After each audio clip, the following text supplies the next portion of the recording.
Jen, I think I'm going to hand it over to you and let you tell us, a little bit about you and who you are, and a little bit about what we're going to do over the next 9 weeks. Yes, thank you so much, Stacey and David. I really appreciate y'all's trust in allowing me to be part of guiding you all. I'm Jen Donovan. I've been a trauma therapist and trauma-informed care trainer for about 10 years now. And so helping people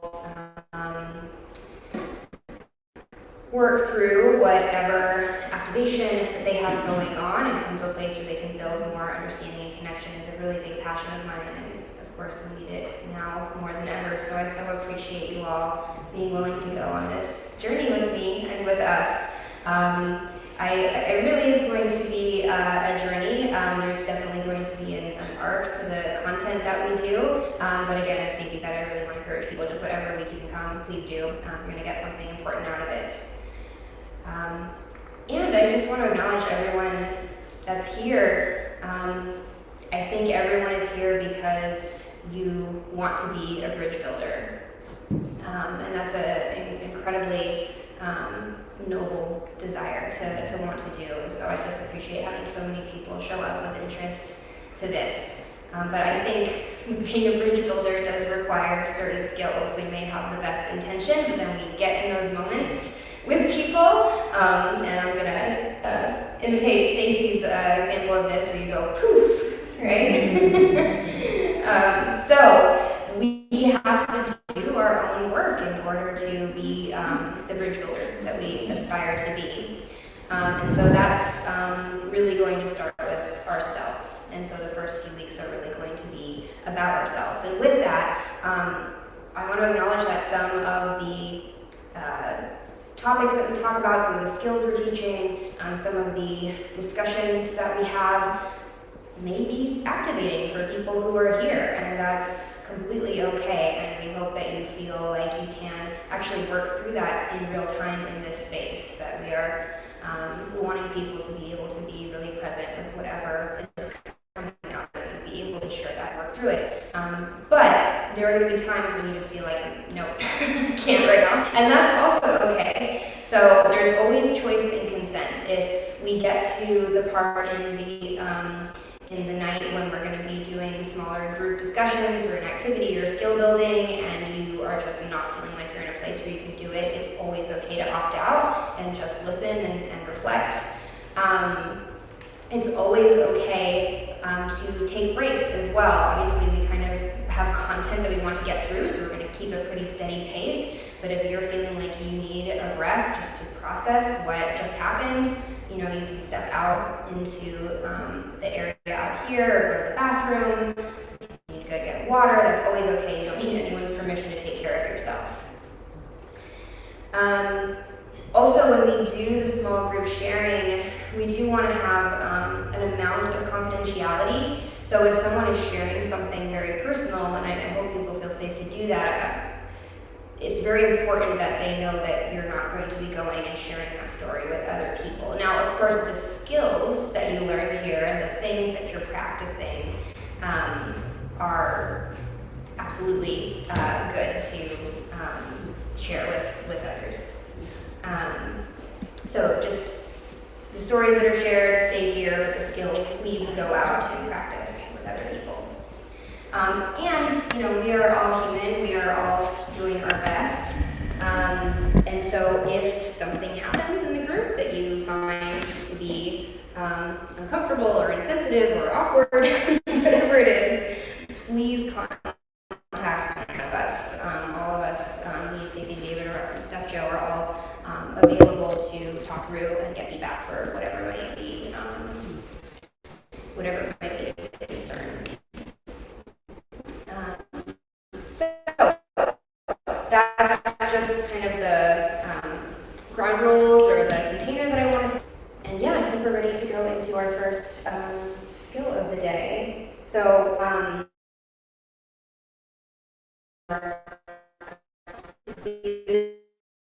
builder, we really need certain skills, and those first skills start with ourselves. We're not going to be able to reach out towards someone else without having some knowledge and awareness of ourselves, of what's going on inside of us and in our own body. We have the best intentions to be compassionate and to be open and to be curious, and if we're not aware of what's going on inside, it may really backfire. So these first 3 weeks are going to be really focused on bringing awareness into our bodies, and this is what is going to set the container for safe connection between people.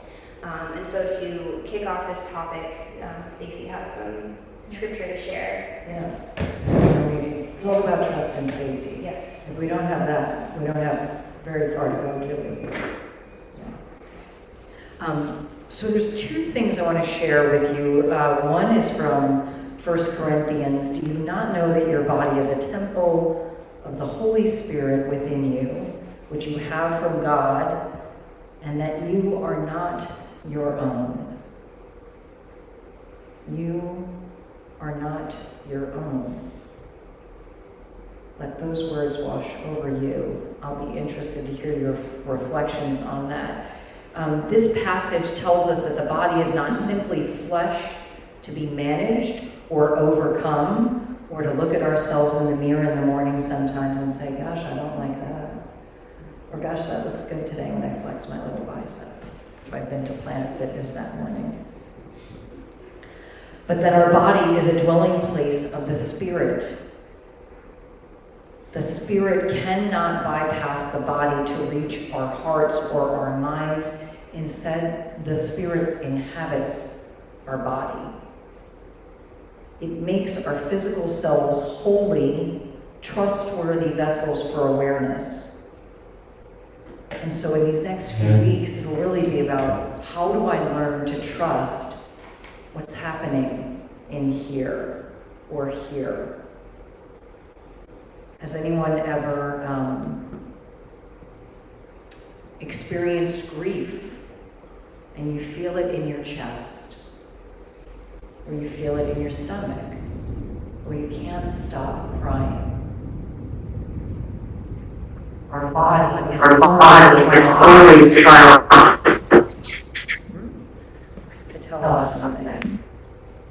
Tell us something. As is the internet. As is the internet.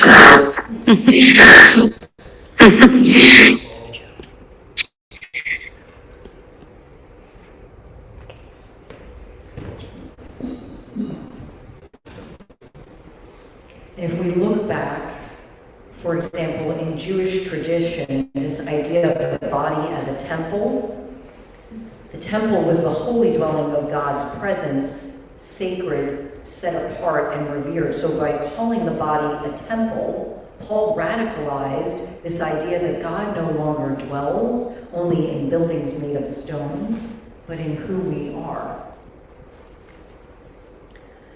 And this would have been empowering and humbling. You carry God's presence. You are sacred space. And if we think about these implications for trust and safety, if the body is the Spirit's temple, then beginning with listening, as Jen said, firstly to ourselves, is a way of listening to God. The signals of stress, calm, joy, or fear are not unholy distractions. They're sacred cues pointing us to what is happening within. And trusting the body means reclaiming it as a guide rather than treating it as an unreliable or secondary to the mind and spirit. And so if we want to think about framing this in this idea of trust and spirit and safety, trust and safety for week one, your body is not a problem to fix, but a place where God already dwells. 2, if our bodies are temples, then paying attention to breath, posture, sensation is a spiritual discipline, just like prayer. And safety reimagined, sacred spaces in the Bible were safe places. They were sanctuaries. To know our bodies as temples is to know that God's Spirit makes us safe within ourselves, even in difficult conversations. And we'll come back to these ideas over the next few weeks. And then I'll give you a quote. The desert fathers and mothers, so we're really going back in time this week, aren't we? Knew that the body is not to be despised but trained. Asceticism was not about punishing the body, but about learning to listen to it, to trust it as a place where God speaks. We just heard that in some of what I said. Well, this was from Rowan Williams in his book, Silence and Honey Cakes. And he goes on and talks about how the wisdom of early Christian aesthetics was not that the body was an enemy to be conquered, but a teacher to be listened to. They discovered that in silence and simplicity, the body becomes an instrument of awareness. When we notice hunger, restlessness, tension, we find clues to what's happening deep within. Again, to that idea of the body as a guide, it points us towards what needs healing, what needs attention, and how might God be drawing us closer. So, trust in the body as awareness, and we're going to spend a lot of time focusing on, like, what's that thing that I'm feeling? Where am I feeling it? My therapist will always say, where do you feel that in your body, Stacey? And I'll say, I have no idea, I'm thinking. Just as the mind helps us to think and the spirit helps us to pray, the body helps us to know. And that when we start by feeling safe within ourselves, that is the grounding in which we can cultivate how to be present in that difficult conversation when our pulse quickens. The bead of sweat might start coming down, out the eyebrow might furrow, and all of those other things that happen. Jen or Father David, do you want to add anything to that? Beautiful. Right. All right. Beautiful. Thank you, Stacey. Lovely. So, as our first skill, we're going to be learning how to tune into what is called felt sense. And that is where we are actually tuning into the sensations that our body has. And a lot of times we are only tuning into our felt sense when something is overwhelmingly painful. We are forced to pay attention, right? Like our back goes out or we have a bad stomach ache. And so a lot of us have these negative connotations with feeling sensations in our body because we only pay attention when our body is screaming at us.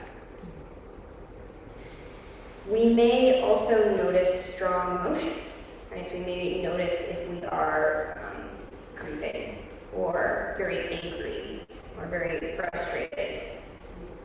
Or we're very joyful. So we're talking about felt sense today. And this is where we're really getting into the sensations in the body. And the sensations in the body that we usually feel are when we're in a lot of pain, right? Because the body is really screaming or yelling at us, like, pay attention to me.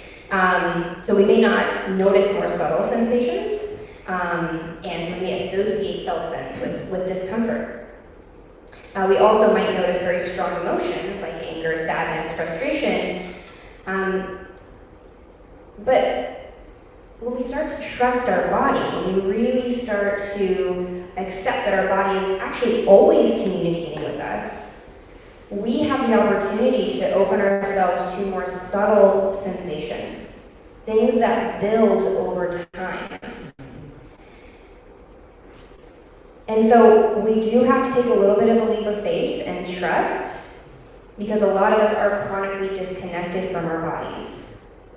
And so I'm going to ask you today to be really aware of resistance to or blocks that you might have towards being present in your body. There's a lot of really valid reasons why you would have those. But what you will start to notice if you start tuning into more subtle sensations in the body is that long before you have pain, long before you have strong emotion, you are actually having these subtle sensations. Your chest feels a little bit warm. Your stomach maybe crumbles a little bit. Your legs feel a little bit heavy. These are the language of the body speaking to you. Letting you know that something is starting to develop. And when we can tune into those more subtle sensations, our bodies don't have to get so loud. And this is so important when we are working to heal the divide, when we are being those bridge builders, because before you poof and have your, extreme reaction, your body was giving you little signs that something didn't feel okay and something didn't feel safe. And and I feel like what we do is we get stuck. I'll just speak for myself. I get stuck here. And it takes so much for me to drop. Like the longest trip I will ever take in my life is the trip from here to here. I've flown to India. It's really far. This trip is a much longer one. That's just what I thought about when we were reflecting that. So we're going to move into our meditation. Every week we're going to have a short meditation practice that kind of introduces us to this skill. And then after that, we're going to break out into small groups for some discussion. So I invite you all to settle in and get comfortable. You may want to close your eyes so you can tune in internally, a little bit easier, but if that's feeling uncomfortable, it is okay to keep your eyes open and maybe just soften your eyes. And I always find it helpful to soften that fall from head into body, to ground a little bit first. So push your feet a little bit into the floor. Maybe feel the back of your legs against the chair.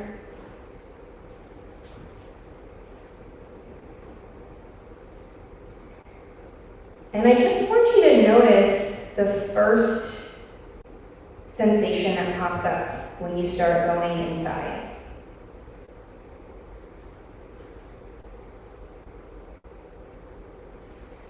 It may be some tension, maybe warmth or coolness.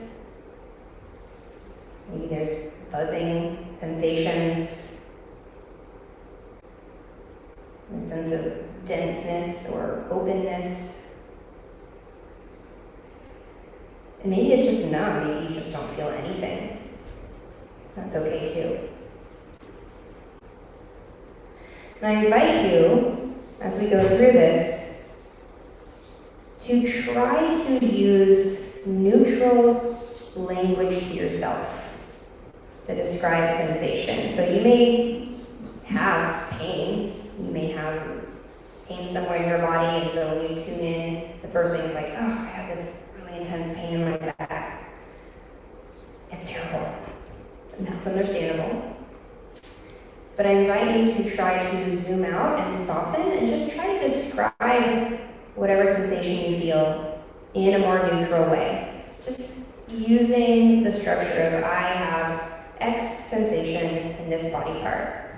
So maybe it's I have a burning sensation in my back. And just being able to zoom out from the sensation and look down on it a little bit might soften it or change it.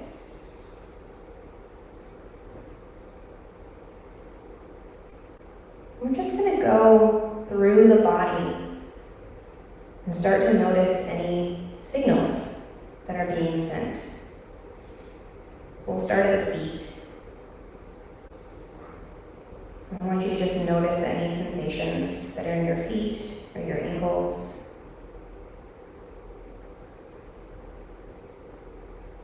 Again, maybe tightness, maybe heaviness.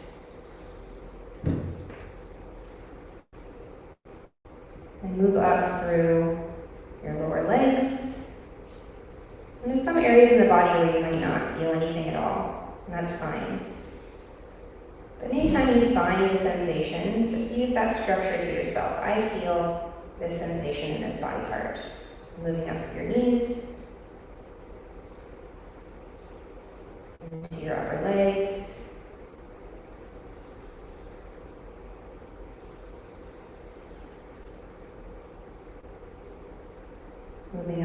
your pelvis, abdomen, hips.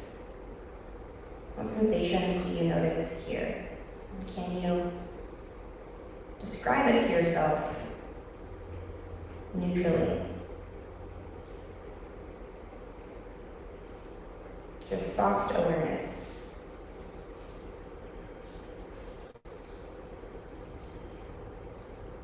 And so moving up through the stomach, into the diaphragm, the low back, the mid back. What is here?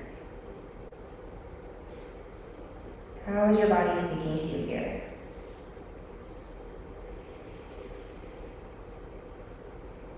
And we'll move up into the chest, into the upper back. Our chest often holds a lot of sensation. See if there's anything that it's sharing with you today. And then moving down to the hands, the wrists, a lot of nerve endings there. What sensations are you feeling there?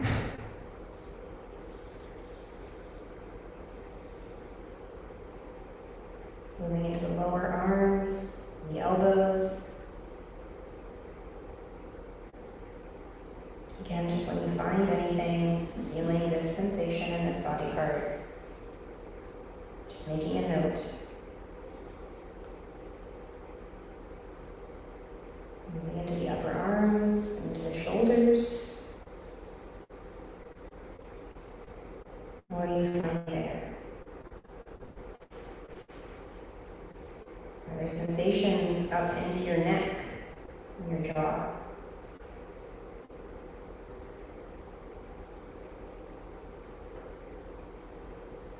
Moving into your face, your cheeks, the back of your head, your eyes.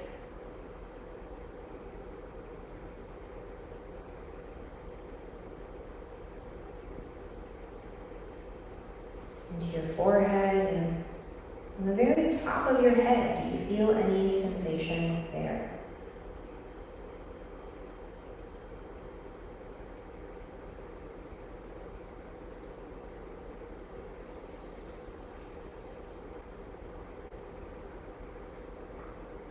And then I want you to imagine you're stepping back from this body scan, just experiencing your whole body at the same time. What is that overall felt sense in your body right now?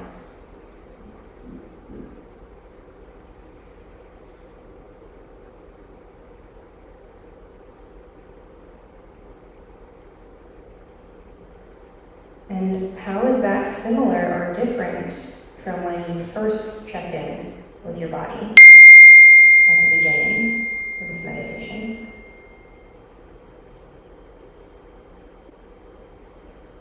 You might be experiencing your body as very different now, or maybe the same. Just notice that.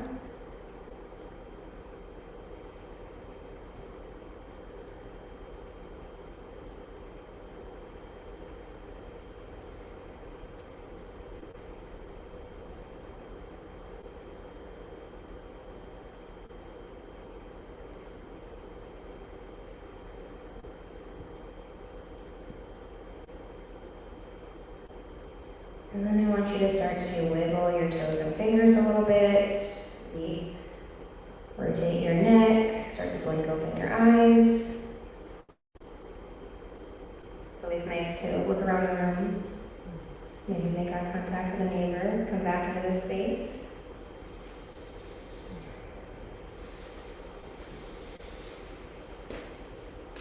All right, so for some of you that may have been really easy, maybe that's an exercise you've done before. For some of you, you might have noticed some blocks or resistance.